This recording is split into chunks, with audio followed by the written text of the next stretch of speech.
o namoro, o pacto e o casamento. Na mensagem pregada pelo irmão Brana, contagem regressiva, parágrafo 35, 1962. Entre hoje e amanhã, seria muito importante que os jovens estivessem presentes no culto. Nossos jovens, aqueles que não puderam estar na igreja hoje, que possam estar amanhã, porque teremos uma sequência de mensagens que Deus tem nos dirigido para falarmos um pouquinho sobre estes assuntos natural e espiritual, do namoro, do pacto, do casamento. Eu creio, assim como nós aprendemos, assim como eu aprendi, nós aprendemos através das mensagens pregadas pelo pastor Osmar, que também os meus irmãos, os jovens de hoje, possam também tirar algum proveito desta mensagem, servir para uma orientação para o dia que nós estamos vivendo. Então, aqueles que não vieram hoje, que possam estar na casa do Senhor amanhã e não perder o culto de amanhã, certo? Amanhã estaremos falando, o Senhor nos permitindo e dirigindo sobre o cargo sagrado. Amanhã estaremos falando sobre o cargo sagrado, uma mensagem muito importante para cada um de nós. Creio que seremos muito abençoados.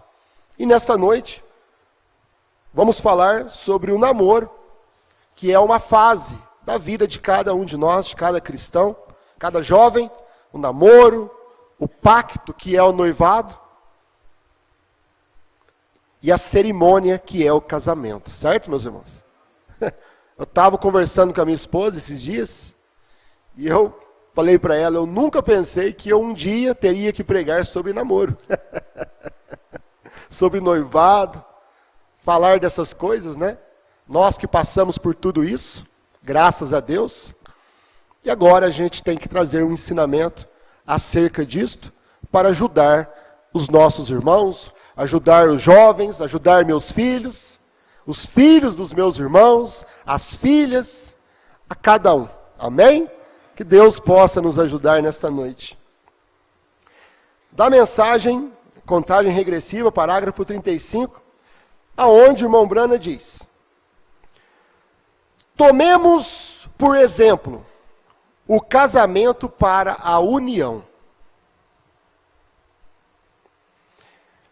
Encontramos que o casamento, encontramos o namoro. Para chegar no casamento, tem as etapas. Primeira, segunda e a terceira etapa. Certo? Os irmãos vão olhando o espiritual. Quando nós falamos o natural, os irmãos já vão também levando lá na sua alma, no seu pensamento, a palavra para o espiritual. Da mesma forma que no casamento natural tem 3 etapas, 3 fases, também no casamento de Cristo com a sua igreja, você vê que ela vem em 3 etapas, 3 fases.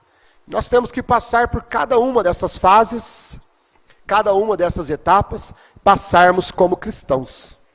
Seguirmos os mandamentos do Senhor, as orientações do Senhor, para que nós possamos chegar ao casamento,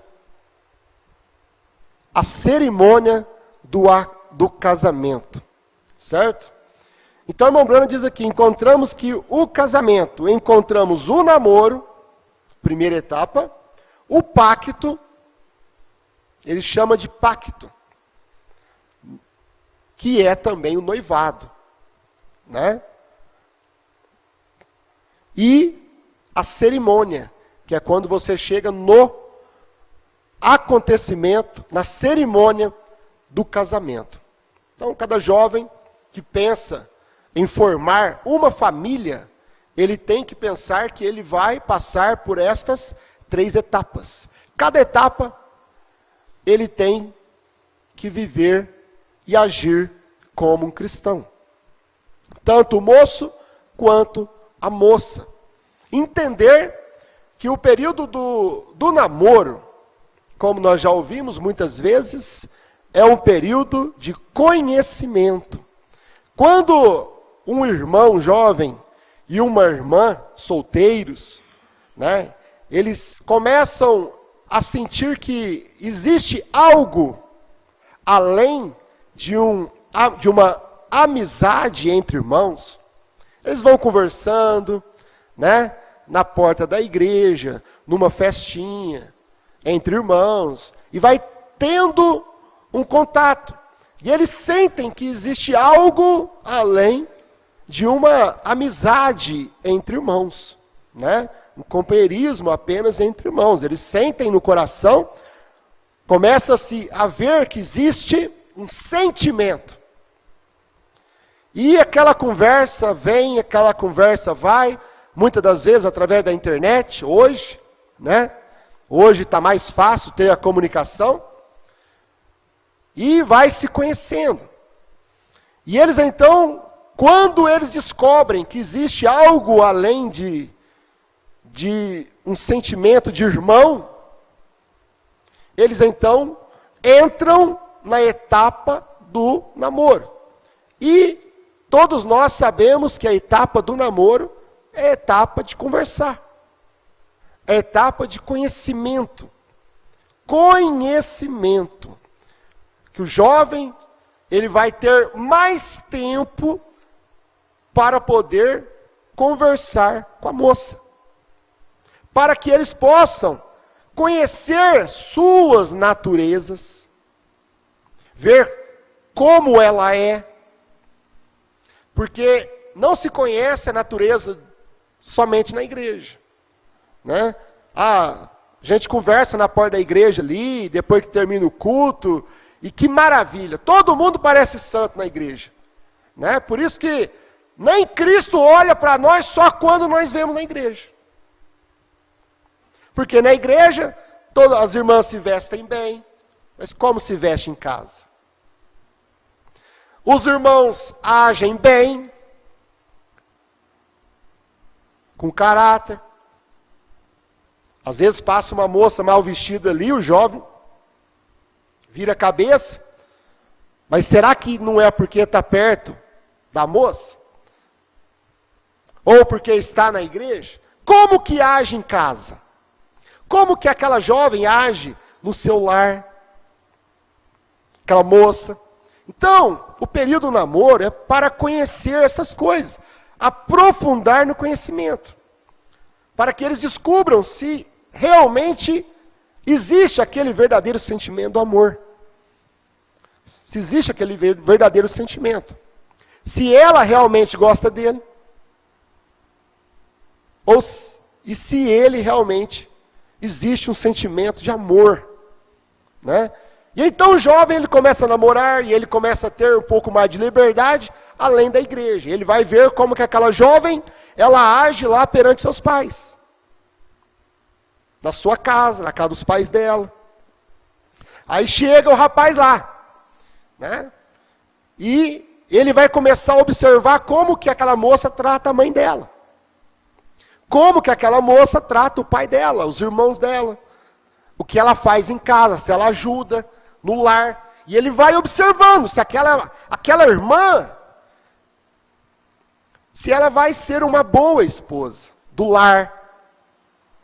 Se ela vai ser uma esposa que vai cuidar bem da casa, que vai cuidar bem do marido, que vai cuidar bem dos filhos. Por quê? Porque o rapaz vai lá na casa do pai da moça e ele vai olhar, peraí, ela cuida bem dos irmãos, ela cuida bem da mãe dela, ela cuida bem do pai dela. Se ela cuida bem deles e eles testificam dela, é um sinal que ela vai cuidar bem de mim. Como o próprio irmão Brana conta, né? Daquele rapaz que estava namorando com a moça e que chegou na casa da moça para namorar. Certa vez, e ele encontrou aquela moça gritando com sua mãe. E naquela noite, aquele jovem terminou o namoro. Porque ele já viu algo que reprovasse ela. Isto é o namoro. Isto é para isso que namora. É para você perceber se aquela moça, ela vai ser uma boa moça, uma boa mãe, uma boa esposa. Agora, se a moça que grita com a própria mãe, grita com o próprio pai, que é sangue, do mesmo sangue, da mesma família, quanto mais aquela moça não vai gritar com o marido. Então o rapaz, ele vai perceber isso. Da mesma forma a moça. Porque do mesmo jeito que é para o rapaz, que ele vai namorar para conhecer ela, da mesma forma também ela vai na casa do rapaz para poder conhecer o rapaz. Como que ele age no seu lar, na sua casa, perto do seu pai, perto da sua mãe, como ele trata as suas irmãs. Num dia que vai as famílias ali comerem juntas, porque os filhos estão namorando, e eles estão no conhecimento, observando. O próprio pastor Osmar fala que, mesmo neste período do namoro, muitos colocam a capa. O rapaz tem que perceber isso. A moça tem que perceber isso.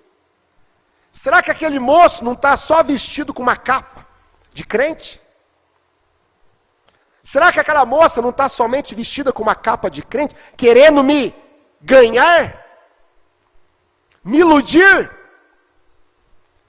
Será que ela trata a mãe dela só na hora que eu venho aqui, ela trata a mãe dela bem? Será que ele trata o pai dele bem só na hora que a moça está lá perto, para poder ver como que ele trata, como que ela trata?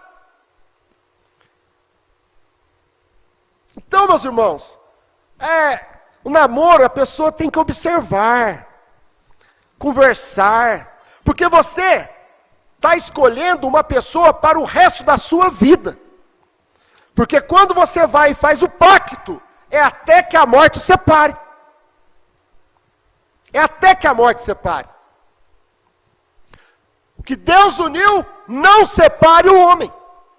Porque é um cargo sagrado. O matrimônio é um cargo sagrado.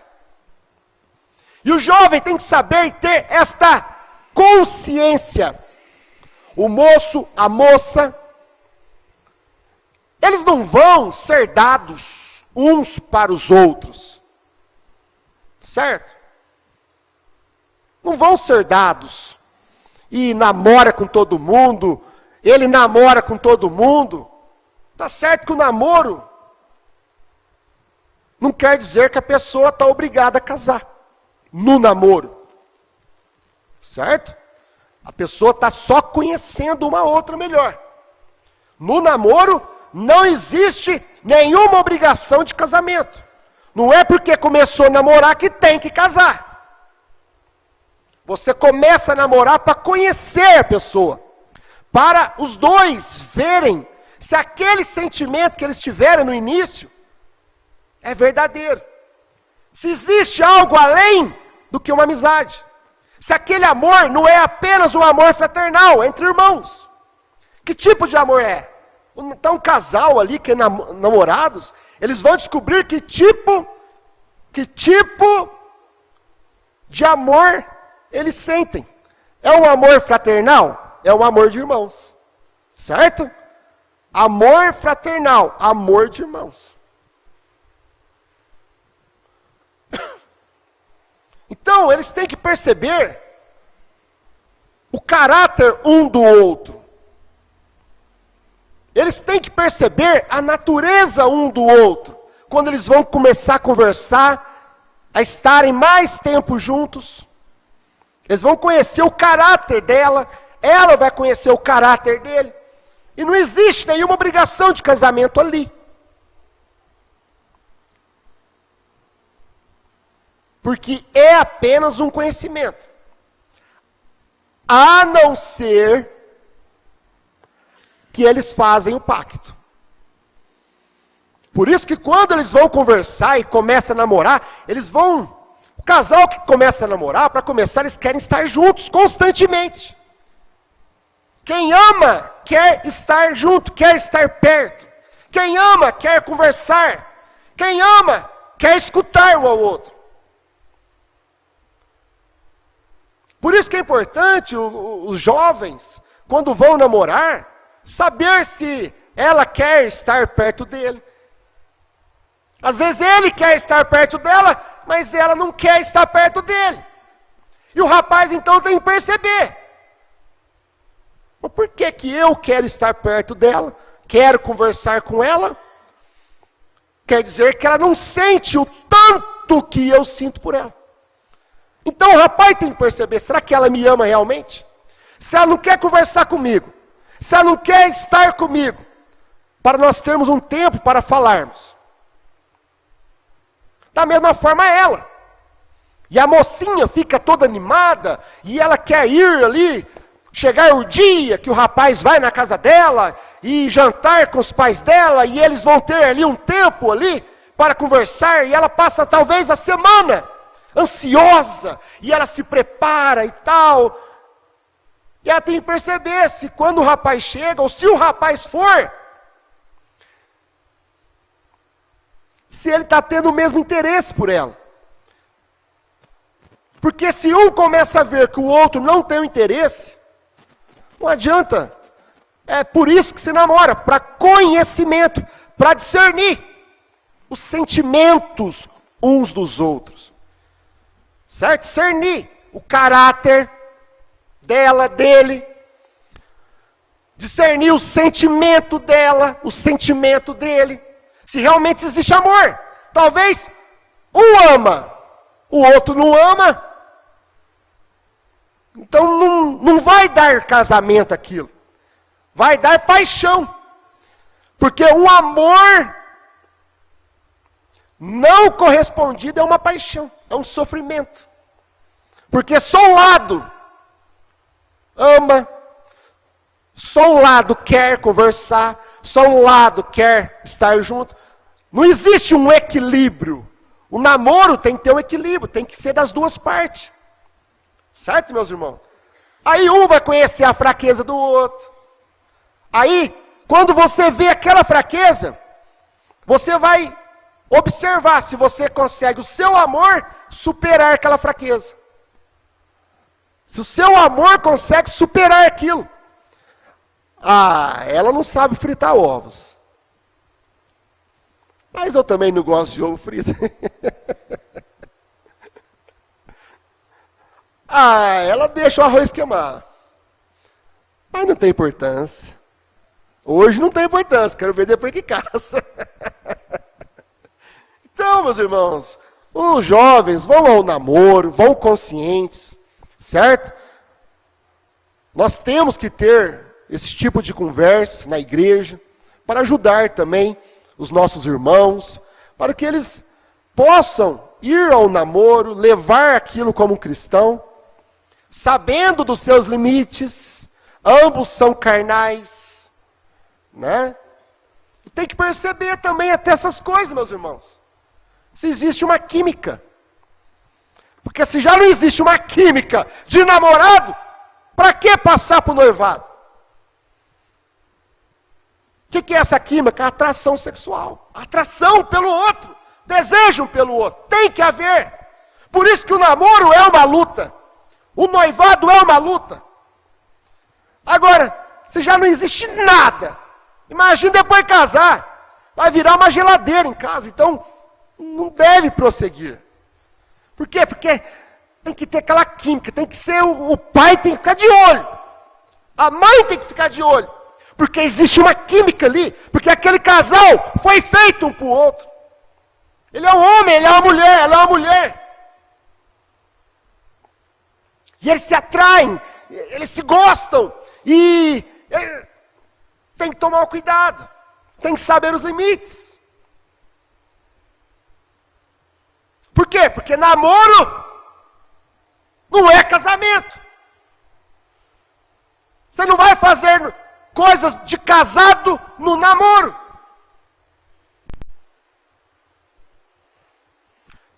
Paulo nos ensinou para não abrasar, começar a esquentar demais, abrasar, pegar fogo. Aquele casal de namorado que pega fogo na casa do pai, da casa da mãe. Agora mesmo vira um incêndio. Então, meus irmãos, o que acontece? Tem que saber os limites, até onde pode ir, até onde não pode. O irmão Brana nos ensinou, meus irmãos, que quando aquela mocinha, que ele saía para namorar, e ela começou a se portar levianamente. Ah, irmão Brana, se portar levianamente.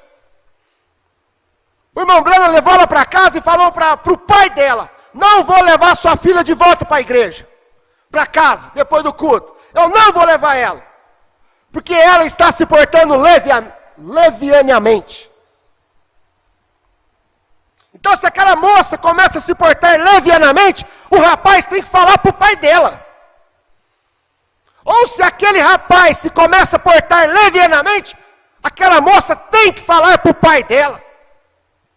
Para não deixar a coisa pegar fogo. Porque se pegar fogo, irmão, aí dá incêndio. Aí Paulo fala, para não abrasar, casem-se. Casem-se. Então tem que haver, se tem a química, mas tem que tomar cuidado. Tem que tomar cuidado. Vai pegar na mão dela, tem que tomar cuidado. Por quê? Porque dá choque. Aquilo atrai e gruda. Gruda, irmão. Gruda. Certo? Você sabe que gruda. Você põe o dedo na tomada lá, você fica lá grudado na tomada. E tem hora que o casal de namorado vai pegar na mão do outro, gruda. Eu não consigo, irmão. Olha, eu estou lutando para mim não gritar, eu não consigo. Vamos continuar. Então, meus irmãos, essa é a etapa do namoro. Agora, nessa etapa do namoro, cada jovem presta atenção agora. Nesta etapa do namoro, você vai conhecer o jeito dela, o jeito dele, o caráter, a personalidade, a natureza, se ela vai ser uma boa esposa, se ele vai ser um bom esposo, se ela vai ser uma boa mãe, se ele vai ser um bom pai, você vai observar. É conhecimento. Agora diz o irmão Brana, nunca dê a sua palavra para ela, antes que você tenha certeza do que quer. Jovem, rapaz, moço, nunca dê a sua palavra, me casarei contigo. Porque quando você dá a palavra, você firmou o pacto. Quando o rapaz dá a palavra para a moça, ele está casado com ela. É pesado, meu irmão. Então no namoro, jovem, meu irmão, minha irmã, moça, moço, não dê a sua palavra.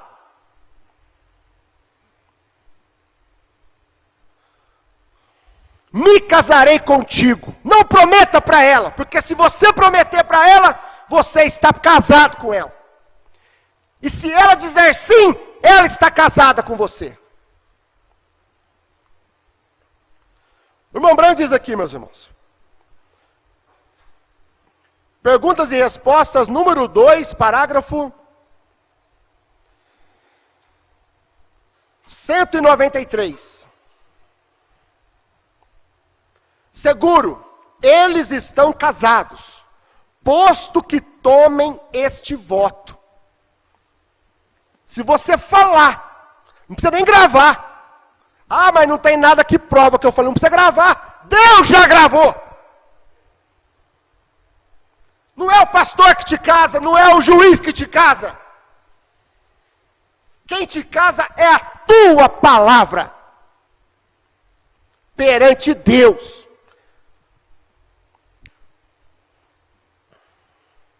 seguro, eles estão casados. Posto que tomem este voto, estão casados. Tal como um moço, se um moço promete a uma moça casar-se com ela, sob boa fé. Está lá, que é domingão, barriga cheia. Comeu aquele frangão frito na casa do sogro. 1 ano de namoro. Segunda tem que levantar cedo para trabalhar. E o rapaz com a barriga cheia. Aquele sono. Ele olha para aquele rostinho lindo. Olha aquele entardecer maravilhoso. E não sei o que dá na cabeça, ele fala para ela: me casarei contigo, meu amor. Oh, meu Deus do céu. Está casado. Está casado. Quando você dá a sua palavra, você fez o pacto. Você fez o noivado ali. Quando você dá a palavra. O pacto é o noivado. Não é quando você faz a festa, não. Ah, vamos fazer uma festa de noivado. É quando você dá a palavra. Ali foi noivado. Depois é a festa. Por isso você deveria dar sua palavra na festa. Certo? Lá na cerimônia de noivado. Na cerimônia que você vai falar: me casarei contigo. Certo? Não lá domingão à tarde na casa do sogrão. Porque se falar lá, você fez o pacto com ela. E se ela aceitou, ela fez o pacto com você. Perante Deus, estão casados. É o que o irmão Brano ensina, meus irmãos. Mensagem 64. Tal como um moço, se um moço promete a uma moça casar-se com ela sob boa fé, ele está obrigado para com essa moça.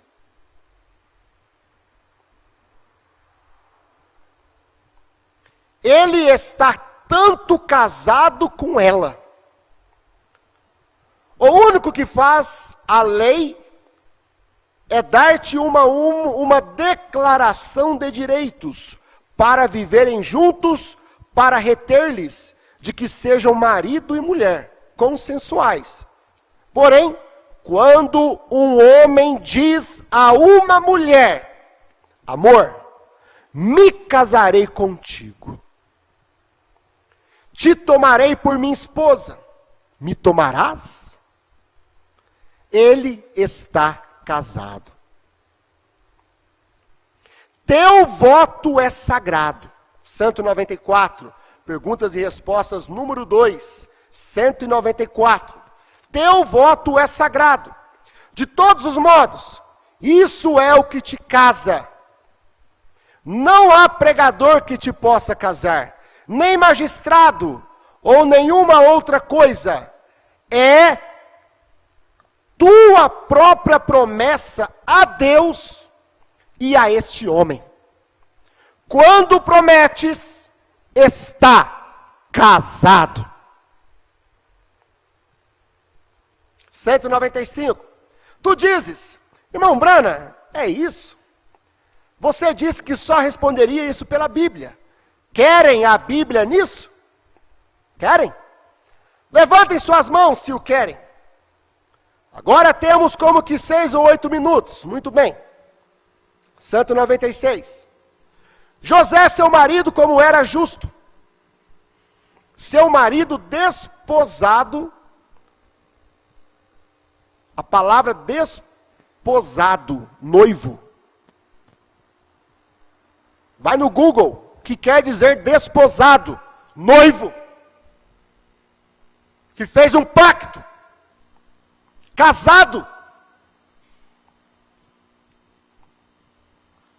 Seu marido desposado já lhe chamava seu marido. José, seu marido, como era justo, intentou deixá-la secretamente. Desta maneira, Mas antes que se ajuntasse, antes da cerimônia do casamento, eles já eram casados, porque José já tinha se comprometido com Maria. Mas antes que se ajuntassem, achou-se ter concebido do Espírito Santo. Vem! E o anjo do Senhor lhes apareceu em sonho, dizendo: José, filho de Davi, não temas receber a Maria, tua mulher. Tua mulher. Perante Deus eles já estavam casados. Porque José deu a sua palavra. Me casarei contigo. Maria estava desposada, noiva. José estava desposado, noivo. Eles já haviam feito o pacto. Já deram a palavra. E quando você dá a palavra, você está casado, rapaz, moça, está casado.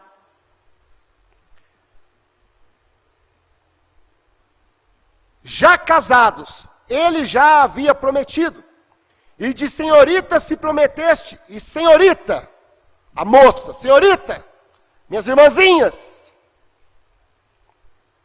se prometeste casar-se com esse moço, estás obrigada a fazê-lo.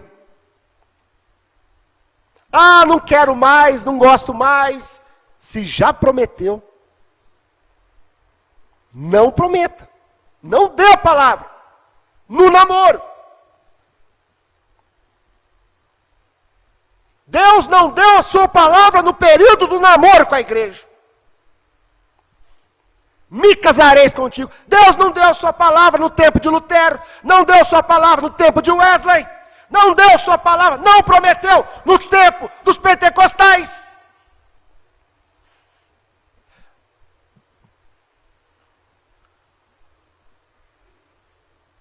Mas quando chegou o Apocalipse 10, 1 a 7, Deus deu a sua palavra. Me casarei contigo. Senhorita, se prometestes casar-se com esse moço, estás obrigada a fazê-lo. Se te casas com outro, prometeu para o moço, largou daquele moço e casou-se com outro. Olha o que o irmão Branco diz. Senhorita, se prometestes casar-se com esse moço, estás obrigada a fazê-lo. Se te casas com outro depois desta obrigação, estarás de agora em diante de todas as maneiras. Você pode falar o que você quiser. Ah, eu era nova demais. Ah, eu estava com a barriga cheia. Ah, eu não sabia o que falar naquele dia. Ah, eu não pensei direito. Você pode falar o que você quiser. Porque a sua palavra, a palavra de Deus, ela tem peso. E a palavra dos filhos de Deus, ela tem peso. Por isso que nós não podemos falar qualquer coisa. Porque a palavra de Deus é uma promessa e Deus cumpre a sua promessa. Se Ele falou, eu sou o Senhor que te saro. Acabou, meu irmão. Não tem remédio que te sara. Não tem médico que te sara. É o Senhor Jesus Cristo que te sara. Porque Ele deu a sua palavra. Ele falou e Ele cumpre. E cada um de nós, quando falamos a palavra, nós temos que cumprir o que nós falamos. De todas as maneiras estarás vivendo adultério. Se você prometeu casar com um moço e casou-se com outro, de todas as maneiras estarás vivendo em adultério. E note, a mesma coisa ao moço, prometendo casar-se com uma mulher. 198, perguntas e respostas número 2, 1964. O irmão Branco diz aqui, meus irmãos, presta atenção, jovens, pela internet, tem muitos jovens no nosso ministério, pela internet, muitos moços, muitas moças, aqui na igreja, meus próprios filhos. Presta atenção, o que o profeta William Marion Branham nos ensina. Não prometas a ninguém, menos que intentes permanecer com isso. Você tem certeza. Porque se prometer, você vai ter que cumprir. Porque se não cumprir, estarás em adultério. Se casar com outro, com outra. Recordem, para isto estás a Bíblia. José prometeu casar-se com Maria, e Deus disse que isso era... Leia as leis do Antigo Testamento sobre isso, vem. A lei do Antigo Testamento. Se prometias casar-se com uma mulher, e te casavas com outra, adulteravas. E te expulsavam do acampamento. Sim, Senhor, tens que guardar tuas promessas. Quando prometes isso a uma mulher, ela é um pequeno vaso sagrado. E isso é para trazer filhos ao mundo de novo. Por conseguinte, quando te prometestes a ela, deves casar-te com ela. Por isso você não promete no namoro. Porque quando você promete, você faz o pacto. Você vai ao noivado, ao despojo. Está desposado dela, desposado dele, noivo, porque você prometeu, você deu a palavra, você falou. Então você já está casado com ela, pela sua palavra. Porque Deus está casado conosco, pela sua palavra. Deus está casado com a sua igreja, pela sua palavra. Porque Deus deu a sua palavra para nós.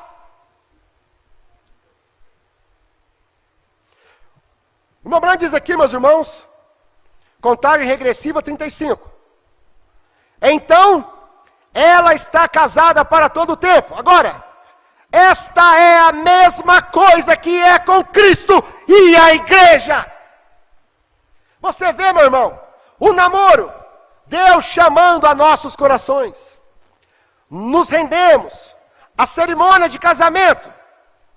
E a noiva leva o nome do noivo, na cerimônia do casamento. Quando ele casa com a sua igreja, ela leva o nome do noivo. Vem, vem, aí está, isto que faz a noiva. Agora, a noiva sempre leva o nome do noivo. Então você tem que olhar o natural e olhar o espiritual.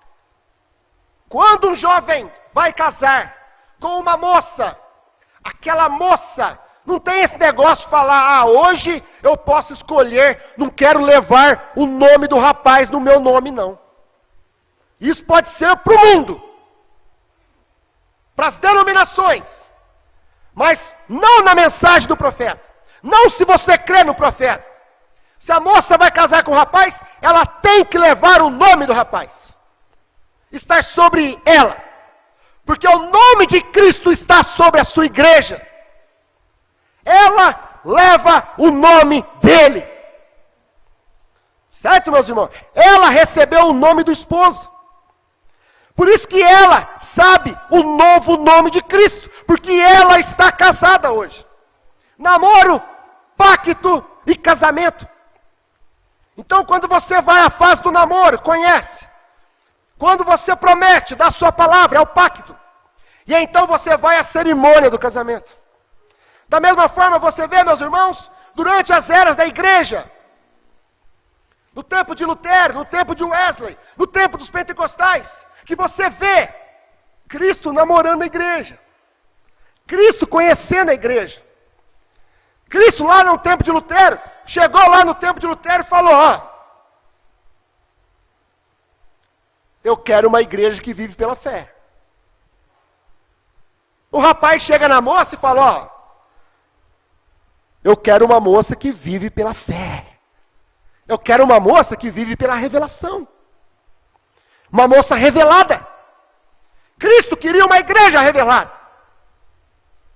Aí chegou no tempo lá, no outro dia que Cristo veio namorar a igreja, no dia de Wesley, então, Cristo chegou na igreja e falou para ela, ó, eu quero uma mulher santa, virgem. Segui a paz com todos e a santificação, sem a qual eu não me casarei contigo. Cristo queria uma igreja intocada, pura, imaculada. Da mesma forma, o rapaz, o jovem, ele vai procurar numa moça que é pura, virgem, imaculada. A não ser que ele a redima de algo que tenha acontecido no seu passado, a justifique, a perdoe, melhor dizendo, a perdoe, né? Então ele toma ela e a redima. Ele pode fazer isso, o jovem pode fazer isso, certo? Então Cristo veio no período do namoro. O Wesley, Lutero, Wesley, os pentecostais, começou a ter sensações no tempo dos pentecostais. E quando começou a ter sensações, Deus falou, não, é melhor eu casar.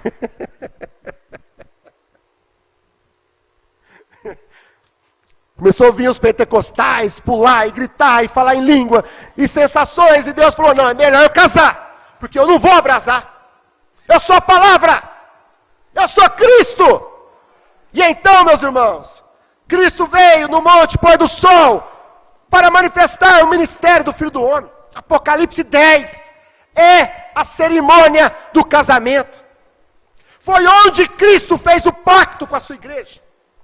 Certo, meus irmãos? Lá no Monte Pôr do Sol, lá em Apocalipse 10, foi aonde Cristo veio daquela nuvem, rodeado por suas testemunhas, rodeado por 7 anjos que vieram da eternidade. E Cristo veio com a sua cabeleira branca, e ele desceu, e ele manifestou o ministério do Filho do Homem. Provando sua palavra, 236, é o ministério do Filho do Homem que faz o casamento do crente com a palavra. Agora você vê o natural, quão maravilhoso é, né, meus irmãos? Misericórdia. O natural, quão maravilhoso é, que primeiro, quem entra primeiro na cerimônia de casamento, meus irmãos? Quem aparece primeiro?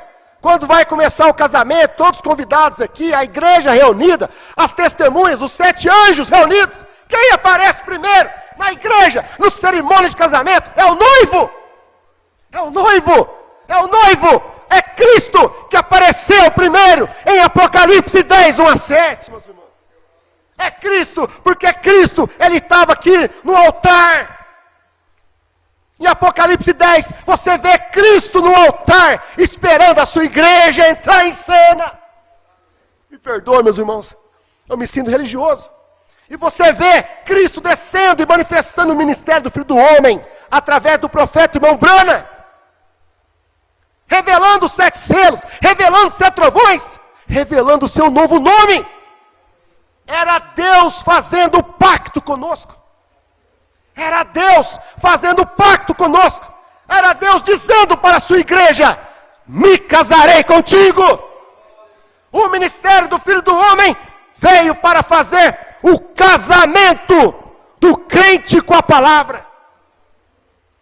Só que, meus irmãos, quando Cristo revelou os selos lá na América, a América rejeitou ele. Os americanos rejeitaram Cristo, os selos revelados.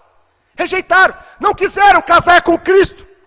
Só que Cristo estava no altar de Apocalipse 10. O noivo já tinha aparecido, o noivo já tinha entrado em cena. O noivo já estava no altar, esperando a sua igreja. Oh, meus irmãos. Você sabe que um casamento às vezes dura, como no tempo do profeta, semanas. E Cristo estava ali, apareceu em cena, o noivo apareceu. Jesus Cristo mesmo, manifestado em carne humana, através de William Marion Branham. O esposo não era Branham, o homem, o irmão Branham, o esposo era Cristo que estava em Branham. O profeta irmão Branham era o amigo do esposo, era quem veio para fazer essa união para nós.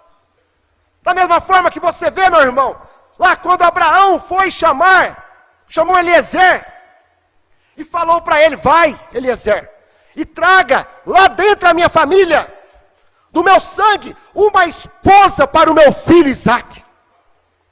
Abraão, presta atenção, Abraão chamou Eliezer, vai lá dentro do meu povo, da minha parentela, e traz uma esposa para o meu filho Isaque. Da mesma forma, você vê, meu irmão, que Deus enviou o profeta William Branham e disse, vai, lá dentro do meu povo, e prepara uma igreja para Cristo. E Eliezer, quando então chegou lá dentro do povo, ele parou diante do poço. Aquele poço de Apocalipse 10. Eliezer, o profeta, parou diante daquele poço de Apocalipse 10. E ele então orou e falou, Senhor, aquela que chegar diante do poço, e eu disser para ela, dai-me de beber. Presta atenção, meus irmãos. Aquela que chegar diante do poço, e eu disser para ela, dai-me de beber. E ela disser, tirarei água para ti e para teus camelos. Esta será quem o Senhor tem preparado para o Isaque, filho do meu Senhor. E quando então chegou lá Rebeca, ali naquele poço, meus irmãos, ali, quando apareceu o Apocalipse 10, 8 a 11, naquele poço, e quando Rebeca apareceu ali, e Eliezer falou para ela, dai-me de beber. E ela respondeu, importa que eu tirarei água para ti e para os teus camelos. Ela profetizou outra vez o que Eliezer havia profetizado. É a esposa de Cristo, meus irmãos. Por isso que Rebeca falou a mesma coisa que Eliezer pediu, falou. Por isso que a esposa de Cristo, ela fala a mesma coisa que Branham falou. Por isso que Rebeca apareceu em Apocalipse 10, 8 a 11, profetizando outra vez. Importa que profetizes outra vez. Eu tirarei água para ti, Senhor Jesus. Falando a mesma coisa. Importa que profetizes outra vez. E então, meus irmãos, você vê lá Branham, o noivo, Cristo, em Branham. Cristo é o esposo da igreja. Cristo é o esposo da igreja. É o noivo que apareceu em cena. Ali em Apocalipse 10. Só que lá na América, não foi levantada uma esposa a Cristo, porque eles não puderam ver. Eles colocaram Cristo para fora da igreja. Laodiceia colocou Cristo para fora da igreja. Eles queriam o ministério de cura divina do irmão Branham. Mas eles não quiseram o ministério do casamento, o ministério do Filho do Homem, o ministério da terceira etapa, o ministério dos 7 seres revelados. Eles não quiseram. Só que o noivo já estava no altar, meu irmão. O noivo já estava no altar. E o noivo ficou ali até aparecer Apocalipse 10, 8 a 11. E então começou-se ali aquela marcha nupcial. Bram, bram, bram, bram. Bram, bram, bram, bram. Bram, bram, bram, bram. Ei, meus irmãos.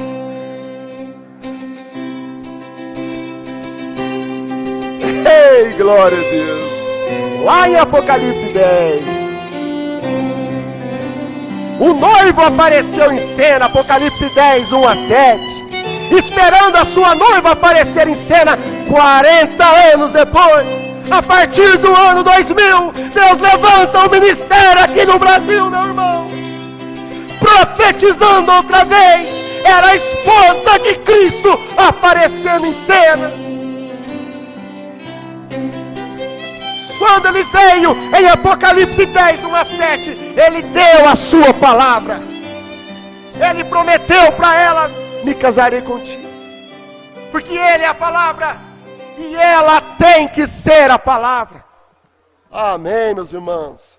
A cerimônia do casamento. Estamos casados. Crê você nisso? O irmão Branham diz aqui, meus irmãos, Festa das trombetas, parágrafo 113. E como vai o Messias? O povo que está crendo nele saber disto, a não ser que estejam constantemente na palavra, para saber o que ele é. Daniel disse: os sábios conhecerão, mas os nécios, os insensatos, não conhecerão. Eles conhecerão seu Deus. Agora, como ele vai aparecer nos últimos dias? É para trazer o povo de volta à palavra. De modo que a noiva, Apocalipse 10, 8 a 11, conheça o seu esposo, Cristo. Apocalipse 10, 1 a 7. Não o homem brana, mas Cristo que estava em brana. Cristo é o nosso esposo. De modo que a noiva conheça seu esposo, conheça seu companheiro, a palavra revelada. É por isso que isto tem de acontecer. Por isso, meus irmãos, que no ano 2000, quando o pastor Osmar começou a profetizar outra vez, a terceira etapa, o novo nome, o cordeiro que saiu do trono, a era de Laodiceia terminou, o último eleito já entrou, os 7 trovões já foram revelados, a mensagem de uma só pessoa, o último eleito já entrou, os 7 trovões são as revelações contidas nos 7 selos. Então, a esposa, a igreja, estava conhecendo o seu esposo. A palavra que foi revelada por William Marion Branham. A palavra que foi revelada por William Marion Branham. Amém? Para terminar aqui, meus irmãos, provando sua palavra, 236. Vamos diz aqui na parte C do parágrafo. Veja, é o Filho do Homem, Jesus Cristo, que descerá em carne humana entre nós e tornará a sua palavra tão real. Não foi Branham que tornou a palavra real. Foi o Senhor Jesus Cristo em William Branham que tornou a palavra tão real para nós. Que unirá a igreja e ele como sendo um. Por isso que Apocalipse 10, 1 a 7, o esposo. Apocalipse 10, 8 a 11, a esposa. E os dois serão um. Apocalipse 10 é a cerimônia, é o casamento de Cristo com a sua igreja. A noiva então, ela irá para o lar, para a ceia das bodas, amém? Ela já está unida. Veja, vamos para a ceia das bodas. O rapto não é ir para o casamento. O casamento foi feito aqui. O rapto é nós irmos para a festa, a ceia das bodas. Não para as bodas. Mas o arrebatamento é ir para a ceia das bodas. Quando a palavra aqui se une com a pessoa. E os dois se tornam um. E então o que faz isto? Então manifesta o Filho do Homem novamente. Não os teólogos da igreja. O Filho do Homem. A palavra e a igreja se tornam um. Seja o que for que o Filho do Homem tenha feito, ele era a palavra. Apocalipse 10, 1 a 7. A igreja faz a mesma coisa, ela profetiza outra vez. E ela é a palavra.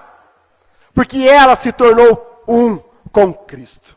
Querido Pai Celestial, te agradecemos, Senhor, mais uma vez por estas poucas e cortadas palavras, Pai. Mas que haja corações abertos, Senhor, para poder receber a mensagem desta noite, Pai. No nome do Senhor Jesus Cristo, te agradecemos por tudo. Amém.